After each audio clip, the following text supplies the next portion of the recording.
Okay, welcome back to ThinkTech Talks here on a given Monday. You're here at the SOEST Hour, and the title of our episode today is The Joy of GeoScience. What a great title. With our guests, Barbara Bruno, she's in the faculty at SOEST, and Rosie Alegado, she's in the faculty of SOEST, and Cassius Kong. Cassius, you're going to say Cassius Clay. Cassius Kong. Cassius Kong. Yes. Hi, Cassius. Cassius is joining us today because we want to get other opinions involved in this. We want to find out what the younger generation has to say. So Cassius will be here with us today. Although he doesn't have a separate microphone, we can hear him anyway, should he decide to say anything. Okay, you guys. So first, Barbara, tell us about, what brought you to the place where you're at on the faculty at SOEST. Well, I first moved to Hawaii as a graduate student. I did my undergraduate degrees in math and geology, and geology was just fantastic, all the great field trips and all that. So I thought the perfect career would be applying math to better understand geological processes. And Really? I was especially... Just math and geology. Oh, yeah, there is. Like Give me an understanding... example of that. Understanding how lava flows. Yeah? Oh, you're into lava flows, aren't you? Yeah, so I did my graduate work here in Hawaii, looking at lava flows on Earth, but also, hi Cassius, and also, He agrees with He everything agrees? you said so far. and also on other planets. So I did my graduate work here, and then I moved away to do some postdocs and some other jobs, and then I came back to Hawaii in 2003. Starting out doing research in geology, but then when I decided that I wanted to stay here longer, I was looking at what other things am I interested in doing, and I was always very interested in education. So I started working part-time for the College of Education, team teaching some classes with some of their education professionals. Classes in?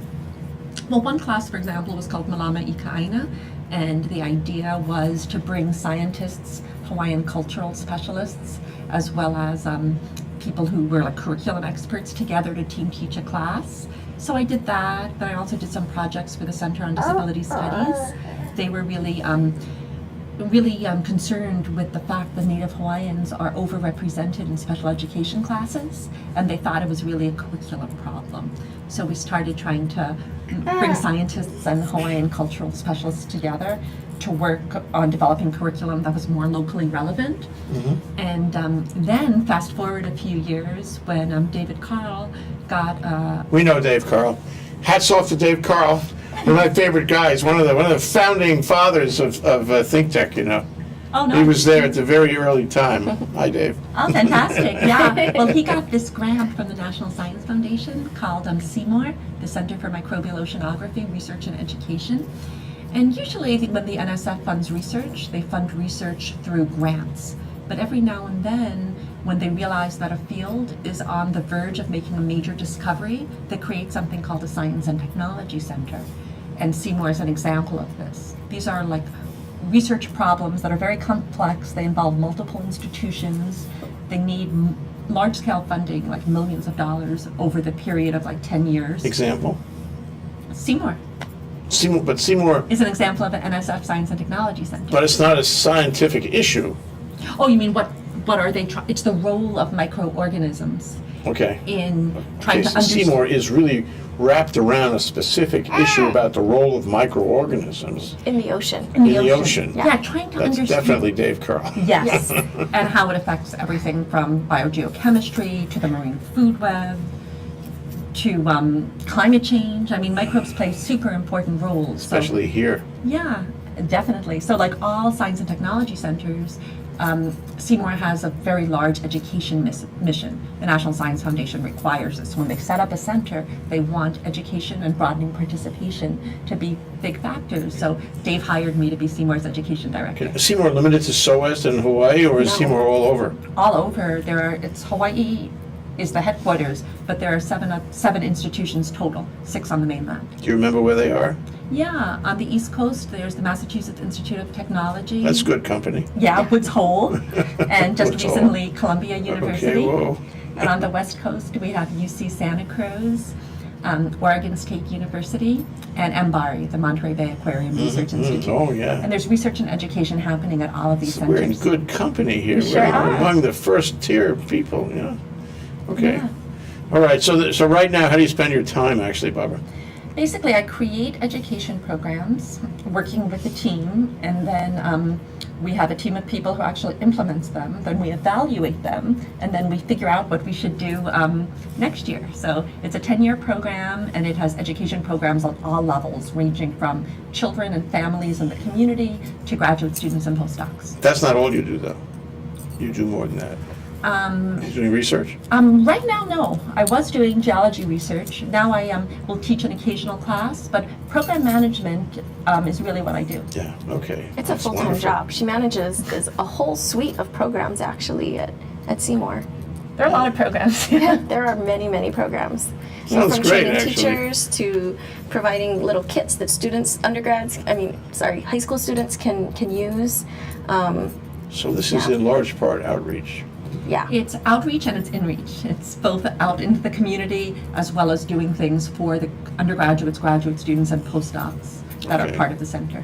All right, we're going to come back and drill down on all those things. But first, I want to introduce Rosie Alegado, and Cassius, in case anybody was wondering. Hi. Cassius This is my having a son. good time. Cassius, how old are you? Can you tell me how old you are? Are you 1 year old? You're 1. There we go. Yeah, he knows his tricks. He had his party already. He's had his baby Okay. luau. So how did you get to be where you are now in the faculty of SOEST, Rosie? So, I was born and raised in Hawaii. I'm actually Native Hawaiian, and I'm the first tenure track faculty member in SOEST and in the oceanography department. I graduated from the Kamehameha schools not way back, in '96, and then I did That's my way undergraduate. back. Sorry, that's way back. I did my undergraduate at MIT in biology, and a lot of times people ask me why I went away, and at that time there really wasn't as many research opportunities, I think, as there are now, in large part thanks to centers like Seymour. And so I went away in order to, just be able to get the best education possible, and I became very fascinated in microbiology. And from there I decided to, because I actually wasn't that aware of microbial oceanography at the time, I went to Stanford for my PhD studies, and I studied bacteriopathogenesis, which is the study of how bacteria cause disease.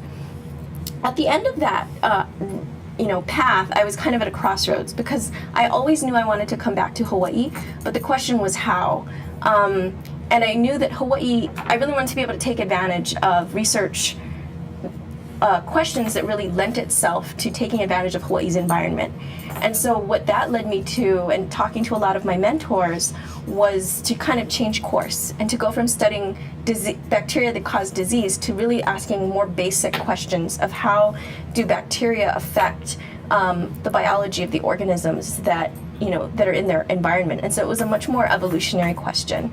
So I did my postdoctoral work at UC Berkeley, studying a bacterial interaction between bacteria and a little organism called choanoflagellates. So choanoflagellates are organisms that look like sperm with skirts. And so they actually, it turns out, are the closest unicellular or one-celled organism, the closest relative to animals. And so the lab that I went to really was asking the question of, what can we learn about these little choanoflagellates, which live in the oceans and play a very important role in the marine food web? How can we learn about what kind of genes and proteins they have, and how that might have over time evolved in our shared ancestors into animals? So these organisms, the choanoflagellates, all of them are single-celled, and sometimes some of them can form multicellular structures. But animals are multicellular all the time. They don't have a choice. They have to stick together. And so the idea is, how did we go from the ability to maybe switch back and forth from being unicellular to multicellular to being permanently multicellular? Well, it turns out that the bacteria that choanoflagellates eat can regulate those processes. And so that's kind of how it applies to the big picture and how I fit into Seymour. And so at the end of that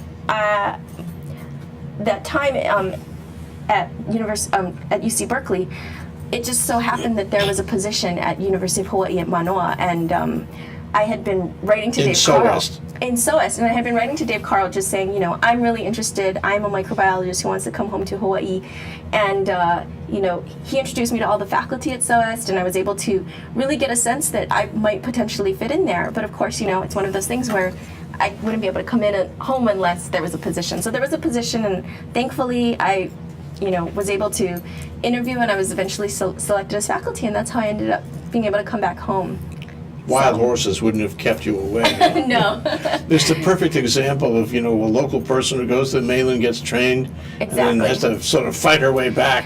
Absolutely, I had to be very strategic about it, and I also consider it a huge privilege to be in SOEST because I think that the school really has amazing facilities, and it's just an amazing resource. It's truly a jewel of the University of Hawaii system. So Yeah, well, I'm so happy to how be long there. have you been there now?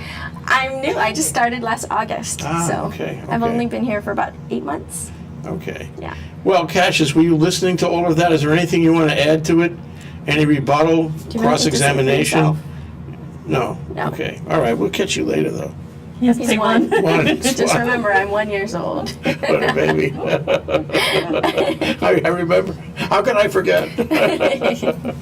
Okay, well, Barbara, before we get into the first break here, I just want to, ask where physically you guys are on the campus. If I was going to go up and do microbiological research or like that, where would I go? Where is SOEST anyway? Well, SOEST has many buildings. I thought you were going to say Yeah, that. most of them are in Central Campus, and but Seymour has space in those other buildings. But Seymour also has its own building called Seymour Hale, which is a beautiful building. It's a small building that's super modern. It's fully accessible, and it's located on the Mauka side of campus by the biomedical building. It's Okay. the one that looks all new and shiny. Yes, yes. Importantly, I believe it's Hawaii's first platinum LEED certification research We could facility. expect nothing less. Of the laboratory buildings, Yeah, laboratory Yeah, buildings. yeah, that's great. So is that way, okay, so that's where your office is, your both offices. That's where the labs are? That's where the The labs are. microbiology labs, yeah. That's where the labs are. That's where some of the offices are. My office is actually on Central Campus because we have quite a large team, and we also wanted to stay connected with the undergraduate students. Ah, interesting. So we're in the Hawaii Institute of Geophysics building. Okay, so what we're going to talk about today is Seymour. And what we're also going to talk about is the mentoring program. And we haven't talked a lot about that. But just so we can set the stage, how do you distinguish Seymour and the mentoring program? Sure. Basically, SOEST and Seymour have a lot of shared goals. And one of them is recruiting Native Hawaiians and other local students into the earth, ocean, and atmospheric sciences. So Seymour does that through a lot of ways, but one of them is through an undergraduate research program called the Theseymour Scholars program. And as part of that, we run, we, for example, pay students to do research. And then separately from that, we have what's called the SOEST Maile Mentoring Bridge Program, which is a program that doesn't provide research experiences, but what it does is it provides, How's he doing? okay. He's a little Okay, grouchy. why don't we take a short break? sorry. Not to interrupt you. We'll take a short break. We're going to regroup. We're going to talk to Cassius a little bit, and then we'll come back. This Okay, is great. Jay Fidel. We're at the SOEST Hour. We're talking about the Joy of GeoScience, and we have Barbara Bruno and Rosie Alegado here from SOEST, both faculty members involved in these new and very forward-looking programs. We'll be right back. Castle and Cook, Hawaii. Investing in Hawaii, creating communities, and providing for the needs of our state. Collateral Analytics. Empowering the real estate industry to make better informed property investment decisions. The Foreign Trade Zone, bringing the benefits of the Foreign Trade Zone programs to Hawaii businesses and entrepreneurs. Galen Ho, a senior executive of BAE Systems, a global defense, security, and aerospace company. Hawaiian Electric Company and its affiliates Maui Electric and Hawaii Electric Light Company on Hawaii Island. The Hawaii Energy Policy Forum, incorporating diverse perspectives to design a flexible and forward-looking energy strategy. Hawaii Energy, the state's energy and efficiency program created to help Hawaii's residents and businesses adopt a clean energy lifestyle. Hawaii Gas, helping Hawaii achieve its transition to clean energy and a better energy future. Hawaii Pacific Health, bringing technology and teamwork together to transform healthcare in Hawaii. The High Tech Development Corporation, attached to DBED, is the state's leading technology agency. The Scheidler Family Foundation, supporting educational, cultural, and charitable organizations, including ThinkTech. I'm Jay Fidel, that's Sharon Moriwaki of the Hawaii Energy Policy Forum. And every Wednesday we have Hawaii, the state of clean energy. We've been doing it for some time now, and we have some fantastic guests on there, unbelievable guests who give us insight into what is going on in a very complex, sometimes very confusing, sometimes very disappointing area of progress in the state. So we love doing this. We love meeting them. We love talking to them. We love having their ideas out on the table. So maybe, just maybe, we can all make some sense of what's going on. Sharon, what do you think? I think that's absolutely correct. We enjoy ourselves meeting with all these people and hearing about the energy and the state of clean energy, and hopefully we advance clean energy for the state. So it's terrific. Join us. Okay, it's every Wednesday. Okay, Wednesday is Energy Day. Every Wednesday, 4 to 5 p.m. Hawaii, the state of clean energy, here on ThinkTech Hawaii. We'll see you there. I'm Jake. Hi, Cassius. Hello. Thank you. This is ThinkTech Talks, always pushing the envelope, always inventing new things, blazing new trails, finding new truths in the universe, right here with Cassius, and also Rosie Alegado, his mother, and Barbara Bruno, their friend, and co-faculty members at SOEST. Okay, so we're going to talk about two programs today. The first one you referred to earlier, Barbara, and that was the Seymour program. So let's talk about that first. You know, who's in it, who's running it, what's it do, and how is it going? Okay, so Seymour runs a lot of education programs. We're going to talk about the undergraduate research program, and that's called the Theseymour Scholars program. And what that program does is it pays students to do research in any area of ocean, earth, or environmental science. And it's really aimed at recruiting Native Hawaiians and other local students into SOEST, because SOEST is a world-class research institution. Yeah, that's actually the interesting part. I mean, let me just throw an audience question at you. SOEST is a world-class Woods Hole, MIT kind of place. It has researchers and faculty that are amazing, that are the best in the country, especially including you two guys, okay? So, and Cassius. But now the question is, why would you deter from your basic mission of doing science to do social? You're saying, why does SOEST care about education? Yes, well, yes, exactly. Well, for one thing, we're because usually what happens in the case of Rosie, for example, you go to the Maine, you get trained up, you come back, you do science. But this is, tell me if this is usual or unusual. In this case, you say, wait, stop, we're going to do it right here. We're going to do education ourselves in the community. Well, SOEST is part of the University of Hawaii, Okay. which is a state university. Okay. So you could argue that education is our main mission. And you Okay, can also that's true. argue that being that we're a state university, that we have a special obligation to the residents that live here and the people that are from Hawaii. Okay. But I also argue that it's a workforce development issue. I wanted to get to that. Yeah, that it's not really a question of, just being nice to local students. But we spend a lot of money, we meaning the Geo-Science community, bringing people from the mainland, training them. And losing them. And then losing them after a couple of years. So I think Native Hawaiians and other local people, one, you could argue they have just an intrinsic knowledge of place, but also they're much more likely to stay here because they're from here.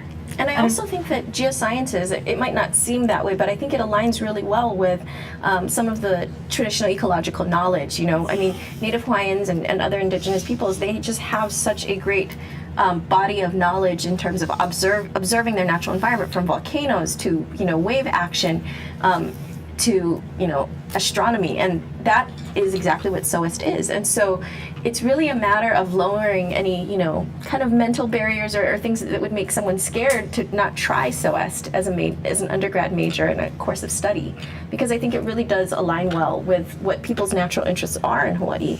Was this your progression too? I mean, when you started studying the science, were you studying it with a view toward trying to understand better and use your own familiarity with the Hawaii environment?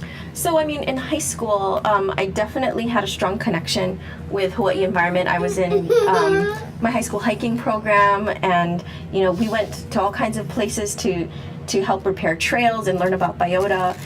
But like I said, when I was trying to think about a path to doing research, for whatever reason, SOEST wasn't even on my horizon. So, and that's kind of part of why I went away. And that's part of why I'm so engaged with Barb at trying to create these kind of programs to kind of raise awareness that there are multiple courses of study. Because I think, the way that I went was pretty traditional. I could have easily become an MD, or do biomedical science, and which is great and very important.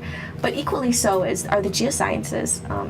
That's exactly right, because a lot of local students are really excellent in science, and they know what a doctor does. They know what an engineer does. So those are obvious career paths, but nobody really knows what a geoscientist does. Well, but there is a joy in it, though. There is a joy in geoscience. That's When we what we're trying talk to about, reveal. oceanography, when we talk about geology, I mean, people don't really think of those as career paths. So that's why we need to do extra outreach. Well, but there's something about what you say, what you've said in the last few minutes really touches me, and that is that this is embracing the environment. Mm-hmm. This is becoming at one with the environment. If you love Hawaii, you love every microbiological element of it, right? Right. And so the people who go through this program are much more likely to stay.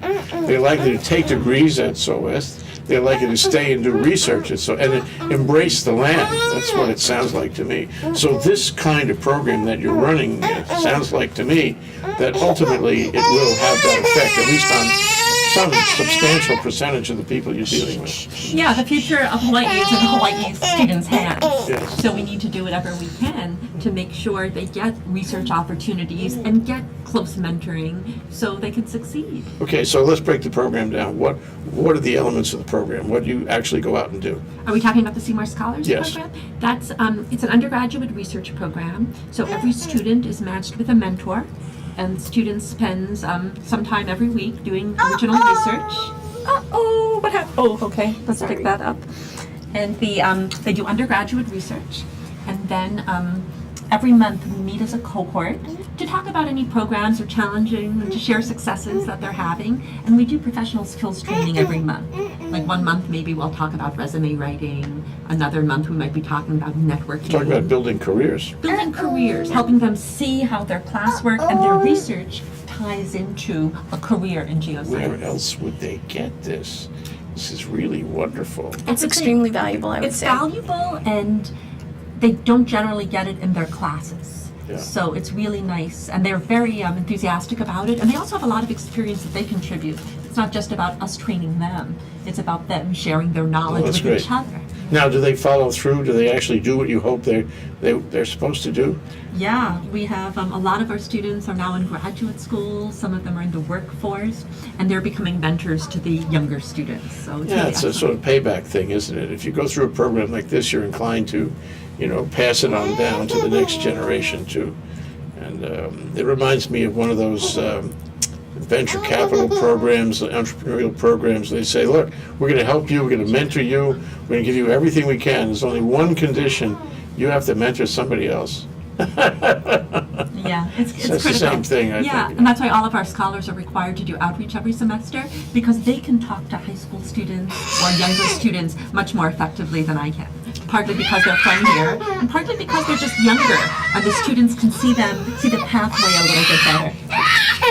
I'm gonna stand up for a Sure. minute. Okay, well, let me take a break for an internal break.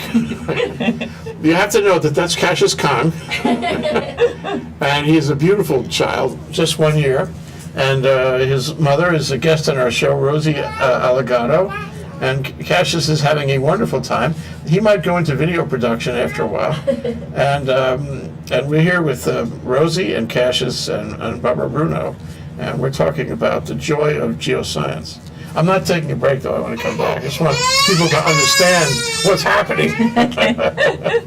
Because ThinkTech is flexible. ThinkTech is always finding new and greater joys in video production.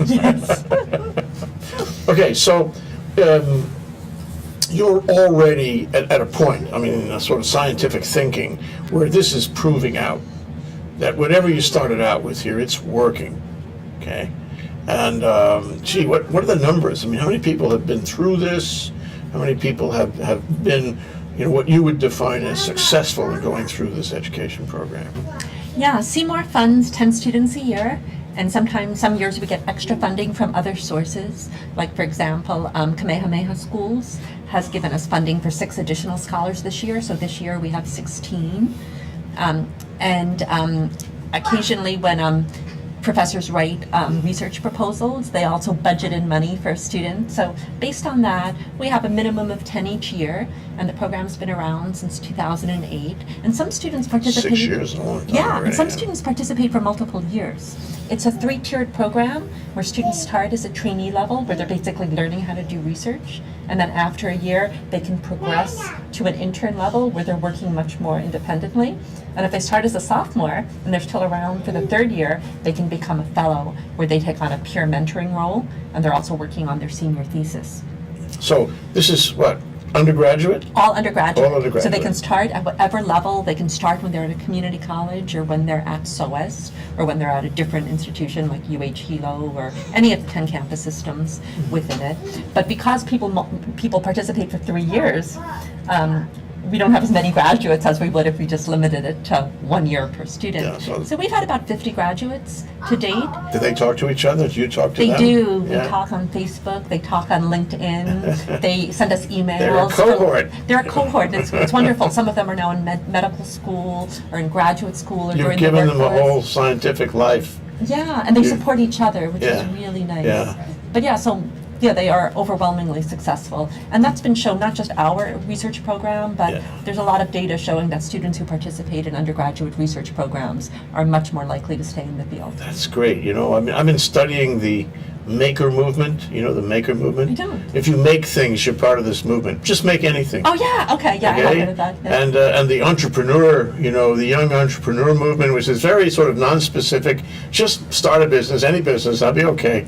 They form cohorts and they talk to each other and they get so excited, and they find an opportunity, to be creative, really creative. And it sounds really a lot like what you're doing. Research, undergraduate research, that's something. And that offers you that opportunity to be really creative. Yeah, research is a very creative thing. Most people think art and science, one is creative and one is very logical. But to do science, you have to draw connections. You have to be very creative about how you're going to solve a problem. And a lot of the students we have are very talented. They just need to be exposed to the different research areas and be allowed to show their creativity as well as their logical rigor. You love what you do, I can Oh, tell. I do. can It's tell. fantastic. I'm very lucky to have beaming this all job. over you. Yeah, it's great. The students are great. The faculty are great. Yeah. It's a real honor to be able to be associated with Seymour. Yeah. So, how do you select them? I mean, is it hard to get in? Is there a test? Is there an interview? You look at their grades. You make them write a paper. What? We really want students who we think are going to benefit through the program. So if a student is already doing research, they already know what they're doing their senior thesis in, we might not accept them, not because they're not qualified, but because we wouldn't have a big impact on them. When we see students who have a lot to give, but they haven't had a research experience before, maybe they don't have a mentor, those are the students we're more interested in. Mm-hmm. And we're especially interested in our local students. Mm-hmm. The science fair. I've been at I've been around the science fair for a few years. ThinkTech has always covered the science fair. We go down, we look, we take pictures, we make movies of what they're doing. We are always impressed with their vitality. And some of them are really smart and just lovable. So you have connection with them and you get them. Do they feed you from the science fair? Actually, our students, our undergraduate students, some of them for their outreach hours, choose to participate as like judges or evaluators in science fairs. And our students often recruit students for us, yeah. It's all connected. It's all connected, yeah. It sounds like what you're doing, though, is sort of the pinnacle in many ways of bringing people together and giving them hands-on right now, touch, feel a career in science. That's wonderful. And my last question before our break is this something that's all over the university in multiple departments, or is this something special for SOEST? A lot of departments encourage their students to do research, and some, and a very few, but a couple of majors actually require a senior thesis. For example, if you're in the honors program, you're required to do a senior thesis, but they rarely pay the students to do it. And for some students, that's the real difference, because a lot of students Have no money. They have no money, they need to pay tuition. So what I'm calling a research traineeship or an internship, to them is a high-paying resume-building job.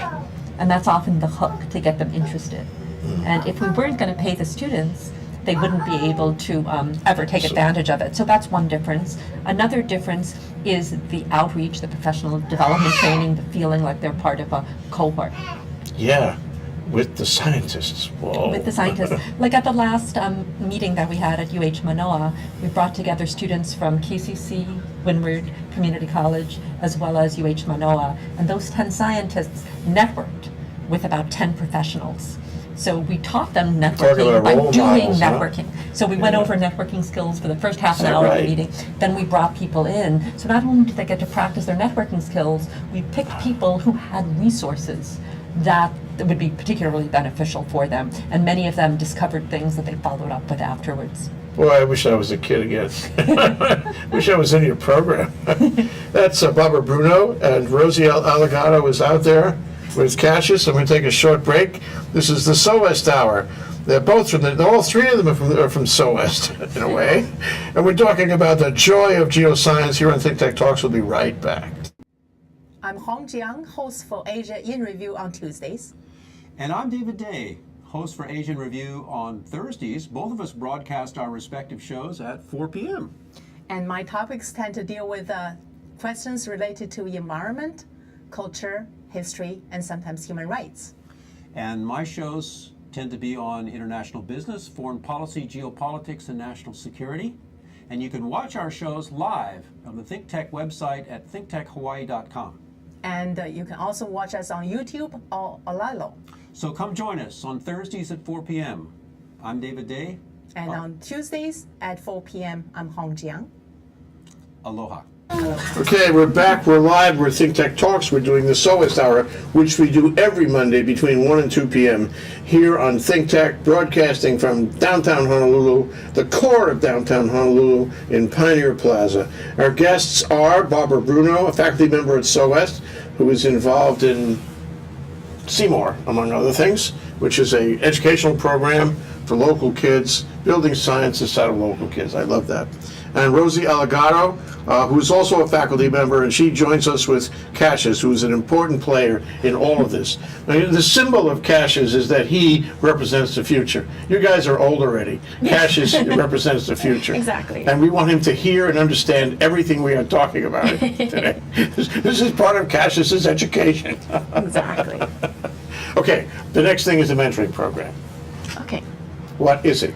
Well, so the SOEST Maile Mentoring Program, it's actually a bridge to bring and increase more undergraduate majors in SOEST. Okay. She's stealing the microphone, He isn't is. He wants the microphone. The reason is because there is a sore lack, a dearth of local kids, underrepresented minorities in SOEST, just in general, at all levels. Not just undergrad, but graduate students, postdoctoral fellows, and faculty. And so one of the graduate students in oceanography, Anela Choi, actually had this idea that to create a mentoring program to kind of help support these local kids and underrepresented minorities who are currently in SOEST. However, the population of these, the numbers were so low that we realized that we had to build our own community. And so in order to do that, we thought, why don't we partner with undergraduates and also community college students who might be future SOEST majors and build a mentoring network that way. Okay, mentoring, define. A mentoring, so in essence, it's just one-on-one peer mentoring, and it can be, they meet as often as they want, but at least once a month they'll meet and have lunch. And so the idea is that Lunch is part of science. Exactly. Well, you can't have science without lunch. Absolutely, we have to have nourishment, energy for our brains. But one of the things I think that's really important, that's not just specific to SOEST, but when you have that transition for students from the community colleges to a campus like Manoa, is that you have that lack of familiarity. It can be a little bit afraid, a little bit scary, and so by having a connection to Manoa, that really helps people feel a little bit more welcome and allows them to feel that they can begin to reach out and put out feelers and explore. And so a lot of the mentors meet with their mentees at UH-Mānoa, and so that when they finally transition to Manoa, they have places that are familiar to them that they've already been to. So it's something as simple as once a month can really make a difference. And they discuss everything from time management, to just questions about what kinds of programs or classes they should register in. It's anything. Invaluable. Yeah. It is, and we'd like to thank Sea Grant, because Yes. they are the our first sponsor of the SOEST Maile Mentoring Bridge. They gave Okay. us a seed grant. Oh, okay. So we're This very is to excited develop. about this. To develop the program, So shows results. And when I then walk into this lunch, it's not just a schmooze.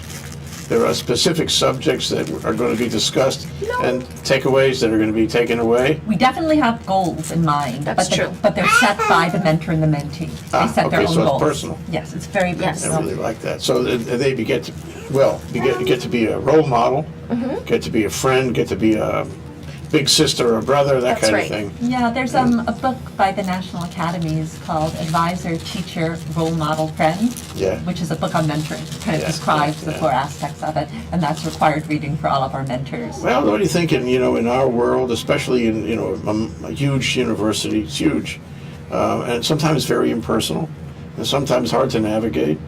To have one person who you can talk to Exactly. and ask questions, even semi-personal questions, it's huge because this mentee's family may not know what's going on. Exactly. That's And they actually what can't we help found. it, but the mentor can help. Exactly. Yeah, the person who founded the program, her name is Anela Choi, that was actually her reason for creating the program. It was because she realized that a lot of students could handle the coursework. That wasn't the problem. Right. It was navigating the system and not knowing that you really have a one-stop shop who you can ask all of your questions to, and that person can refer you to other pieces. But that person wouldn't just have a professional advising interest in you, but a personal interest in your success. Kind of like a holdfast, a little root system that you can then use to kind of grow and explore. Networking is like that, Yeah. and then it spreads, Yeah. and you get to know more and more people, and you begin to understand how the world works. Yes. I mean, I think anybody who's looking at a shoelace doesn't know how the world works. You have to look at everything and then Exactly. sort of make your own conclusions. So who gets? If you mentioned this, I don't remember. Who gets selected for the mentor program? How do I get into it? Am I too old? Well, I mean, currently we're looking at Watch this with the wires now. currently we're looking at SOEST graduate students who are the mentors, and because we're looking at Native Hawaiian students, we were looking for graduate students who could really accurately maybe capture some of that experience, and so the majority of them are also underrepresented graduate students in SOEST as well. But should this blossom, we're looking to open it up as well in time. Yeah, that's the mentors, right? And the mentees are all Native Hawaiian, either current SOEST majors or prospective majors. These are students at the community colleges and who are interested in exploring a career either in ocean earth or environmental science. And one of our faculty advisors, Mrs. Kealani Noah, she's one of the founders of the program as well. She's based at Kapilani Community College, and she directs students to us. But we also meet the students directly by participating in things like the Kapilani Summer Bridge Program. We have a week with them to tell students about our programs. But the mentees could either be at a community college or at SOEST. It strikes me, I mean, this wasn't even a subject discussed when I went to school, but it strikes me that anybody in high school or college would do well to have a mentor. Yes. And it's a great gift to have a mentor. I don't mean your family. They might be able to help you, but a third party independent would be great. Yeah, when I look back on my advisors, either undergraduate or graduate, they were awesome. They were excellent advisors, and they helped me in so many ways. Yeah, the research was part of it, but it was all those other ways like opening up opportunities, introducing me to people, treating me not just as a student, but as a colleague, taking me to professional conferences. These are some things that not everybody can say, and it really makes the difference. Yeah, I remember I had one teacher like that. You remind me of my experience with him. He had this was at NYU Law School, and he had an office at the top in the attic of the law school, and it was filled with all his half-written papers and his materials and research stuff. And in the middle was a refrigerator in which he had multiple bottles of gin. And he invited you up to his bird's nest up there. You were sure to talk the truth. Well, we also have a refrigerator stocked with drinks that Juice. we encourage, but they are softer. So we encourage students to stop by and just talk story and help themselves to a drink. That's good. Yeah. Okay, we'll take a short break. Okay. Okay, that's Barbara Bruno on my left, and to her left, Rosie Alegado, and to her left, somewhere down there, is Cassius Kang. And we're here at the SOEST Hour. We're talking about the joy of geoscience, and it really sounds wonderful. We'll be right back after this break. Aloha, I'm Nicole Horry for ThinkTech. For nearly half a century, the Hawaii Foreign Trade Zone No. 9 has brought the benefits of the Foreign Trade Zone program to Hawaii businesses and entrepreneurs. DBET, the Department of Business, Economic Development, and Tourism, operates Hawaii's Foreign Trade Zone program to encourage international business and economic development. The Foreign Trade Zone's mission is to increase the amount of international trading activity in Hawaii, thereby providing employment opportunities for the residents of our island state. For more information, see ftz9.org. I'm Nicole Horry. Mahalo. Okay, we're back, we're live. We're ThinkTech Talks here on a given Monday, having an experience that we haven't had exactly before. We have three guests, and one of them is one. Yes. One, just one, as we know, demonstrated. Okay, that's Barbara Bruno, faculty at SOEST, Rosie Alegado, faculty at SOEST, and Cassius Kang, future faculty at SOEST. Maybe he'll get into the educational program or the mentor program, what have you. So, you guys talk about great programs, and these are really worthy, and they're good for the people involved. I'm sure they're good for you. They're good for the people who get to benefit. They're good for the school. They're good for the community. Wow, I mean, I could go on. It all seems to be working swell. So, what are the challenges? Right. What are the problems in running these programs? Exactly. I mean, Anela Choi really conceived this amazing idea, and she's graduating now. She has to go on to do her own thing, hopefully to come back to Hawaii and be a oceanography faculty member someday. And I've kind of taken over as the faculty member for that. One of the challenges is clearly funding. How do we begin to support this? Because like Barb described, it's a one-on-one experience that doesn't necessarily have a straight and narrow path. It's not a clear curriculum-driven thing. It's really a one-on-one experience that can blossom in any direction. And because of that, it's hard to. People want to give money for very specific things. And so that's one of the challenges, is how do we continue to sustain this program? Because it has to meet very individual needs. That's what I would say is one of the major challenges. What, funding? Funding-wise, yeah, exactly. So, what do you say to a potential funder?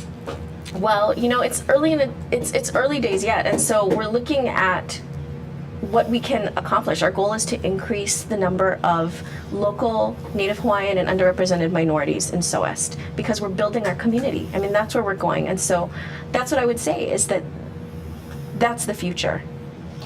Well, we have in many ways, our community is polarized, or becoming, to some people, Yes. polarized, economically polarized, Absolutely. socially polarized, educationally polarized. And Right. this what you guys are talking about brings us back together. Right. It makes for a future where we're all in the same pot again, and we like that. We should like Absolutely. that. Another I'm sorry. No, I mean, I was going to say, but this is more in terms of SOEST in general, is that, we talked about how we train a lot of people in SOEST and then they go away. There's also the reverse challenge of there's a lot of really talented local kids who are kind of stuck on the mainland, they're kind of economic or cultural refugees because of opportunities not being in SOEST. And so the idea that we can kind of grow our community, perhaps that might, we can increase the number of students who might stay in Hawaii, get educated at Hawaii, and be able to stay with their families, which is also really culturally important. So to stay, but what about to get them back? That Get 'em too? back. Ooh, that might be another show. It's a little but harder, yes, isn't it? It's Yeah. a little bit harder. Yeah, there's some efforts though of the Yeah. state of Hawaii, like the come on and come home. Sure. The idea. The Pauhana crowd, yeah. Yeah, I think there's also a lot of new initiatives that are at the the upper level, maybe perhaps beyond SOEST. New cluster hires that really pair students with. That are looking for faculty with a broad variety of skill sets who are also local or Native Hawaiian and bringing them home. Yeah. Well, it's all pretty good. So what are the other challenges? Do you have enough money? Well, we have enough money for this year. I would say that we're looking for longer term solutions for funding. In addition, of course, we're always looking to recruit more mentees. We do have a little bit of an attrition rate because it's a commitment. And when you're, potentially young and at a community college, you might be interested and you can also fall off the radar. And so that's part of obviously a being young. challenge. That's part of being young. And of course, the other challenge is that because we eventually want to be able to offer mentoring for graduate students as well, right? Grow our community at the undergrad level, bring them in, and help them, to potentially be future SOEST graduate students. But we also have very low numbers of underrepresented minorities in SOEST, and so we would like to figure out some way to mentor, them as well. Yeah. Well, how do you reach them and how do you go out and touch There them? are not that many, so we know who they all are. They're like on one hand, we can. So you bring them in for, We know all their email addresses. We know where they are. That's great. If you don't hit them the first time, you hit them the second time. Exactly, and so we have not only do we have a mentor-mentee once a month thing, but I would say maybe once a semester, once a quarter, we have a mentee kind of lunch where we all get together and we discuss and have feedback about like what's going right and what's going wrong, because the mentees also need guidance. Yeah, and there's a lot of support actually for it. Like, for example, Anela Choi, for the last gathering last month, she organized a She barbecue. must be one interesting person. She's amazing. She's pretty amazing. I really wish she could be She here was supposed to today. be here today, and we're telling you that's why we're making sure to give her credit. Yeah, she just defended her PhD, so she's now Dr. Anela Choi. But she organized this barbecue at Waimanalo, and she invited the deputy superintendent of Papahanao Mokuakea, one of the preeminent marine scientists in Hawaii, and he came. And he just talked stories with all the students, and there's a lot for the Hawaiian scientists that are out there. They are very vested in programs like this. He gave up his Saturday afternoon to spend the time with our students, and he talked to them one-on-one and just let them know about different opportunities. Well, it strikes me, from talking with you guys, that actually this program has a profound effect for SOEST. It changes the character of SOEST. It is part of that embrace that I talked about before. So now these kids, can I call them that? Students, what have you, they become a sort of a center for SOEST. They redefine SOEST in a funny way. They make it more local. They make it more determined, to find out what's going on in our environment. Right. And they change SOEST to be a very special, more special organization. Thank Am I you. right about this? I mean, Yes. Yeah, in We fact, think so too, yeah. Yeah, one of the faculty members in SOEST, well, several of them, but one in particular, works at Heia Fish Pond. She does some of her research there. And she had an undergraduate scholar who was a Native Hawaiian student who was very well connected to the community. So she mentioned to me that having the student work on her project gave her access to the Native Hawaiian community in a way she wouldn't have been able to get otherwise. Basically, she was able to gain the community's trust by having someone who was part of the community working on her project. So the education goes two ways. Yeah. Yeah. Well, the adoption goes two ways. Yeah. As SOEST adopts, then the community adopts, and now you have a connection. Yeah. And that makes SOEST a very special place. This in our exploration of SOEST over the past few months and going forward, we want to find out this kind of thing. We want to find out the character of SOEST. You guys have been great to help us understand that. It's not just any department, it's SOEST. No, and we're really pleased to see the higher-ups in SOEST, like the dean's office, are very supportive of what Yeah. we're doing, yeah. That's great. Yeah. Okay, we're out of time, but I hope you guys can come back, and I hope Cassius can come back. I know he's had a This is good yes. time. Cassius, remember, it's one. How old are you? Okay. Okay, can you do two? No. We're working on it. It's a work in progress. That's Cassius Kong, one of our very special guests today, and his mom, Rosie Alegado, and Barbara Bruno, both faculty members at SOEST. We're talking about the joy of geoscience in the SOEST Hour on ThinkTech Talks. We'll be right back with our next show in a few minutes. Aloha. Thank you, guys. Aloha.